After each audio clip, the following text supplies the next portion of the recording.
मराठवाडा क्रांतिकारी शेतकरी संघटनेचे अध्यक्ष गजानन कावरखे, प्रहारचे हिंगोली जिल्हाध्यक्ष विजय वानखेडे व प्रवीण मते यांच्यावर शेनगाव पोलीस ठाण्यात सूडबुद्धीने चुकीच्या पद्धतीने दाखल करण्यात आलेला ॲट्रोसिटी व 353 चा गुन्हा तात्काळ रद्द करण्यात यावा, तसेच जबाबदार गटविकास अधिकाऱ्यांवर निलंबनाची कारवाई करावी अशी ठाम मागणी क्रांतिकारी शेतकरी संघटनेने मुख्यमंत्री व जिल्हाधिकाऱ्यांकडे निवेदनाद्वारे केली आहे। संघटनेनुसार 26 नोव्हेंबर रोजी शेनगाव पंचायत समितीत कर्मचारी गैरहजर होते।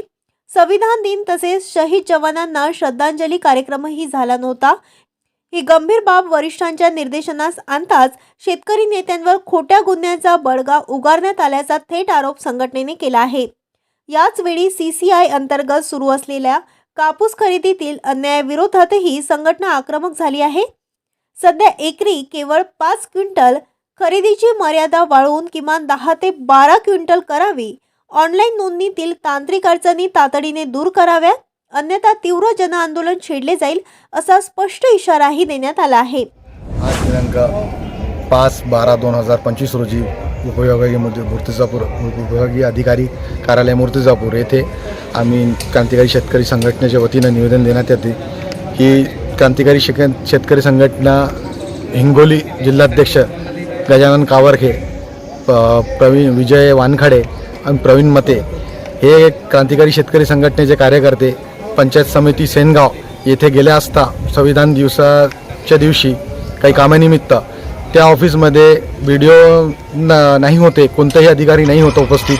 त्यामुळे तिथं संविधान दिवस का नाही साजरा केला म्हणून आणि शहीद जे 26/11 जे शहीद होते त्यांना आदरांजली वाहण्यात नाही आली म्हणून का नाही विचारण्यात आला प्रश्न का हा प्रोग्राम साजरा करण्यात नाही आला आणि कोणताही अधिकारी इथं उपस्थित काऊन नाही आहे।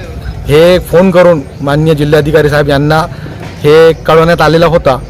त्याच्यानंतर तिथचे जे व्हिडिओ आहे यांनी उलट संविधान दिन नाही साजरा केल्यामुळे माझी तुम्ही बदनामी करत आहे आणि चुकीच्या पद्धतीने ॲट्रॉसिटीचा जे गुन्हा दाखल करण्यात आलेले जे कार्यकर्ते होते ते त्वरित मागे घेण्यात यावा आणि संबंधित जे अधिकारी त्यांना निलंबित करण्यात यावा। या निवेदनावर राहुल वानखेडे, रियाजुद्दीन सय्यद, शुभम जवंजाळ, संतोष रुद्रकार, ज्ञानेश्वर शेवतकर, मोहम्मद सलमान यांच्या स्वाक्षऱ्या असून शेतकऱ्यांचा आवाज दाबण्याचे षडयंत्र चालू आहे असा घणाघाती आरोप संघटनात्मक नेत्यांनी केला आहे। प्रतिनिधी संतोष माने।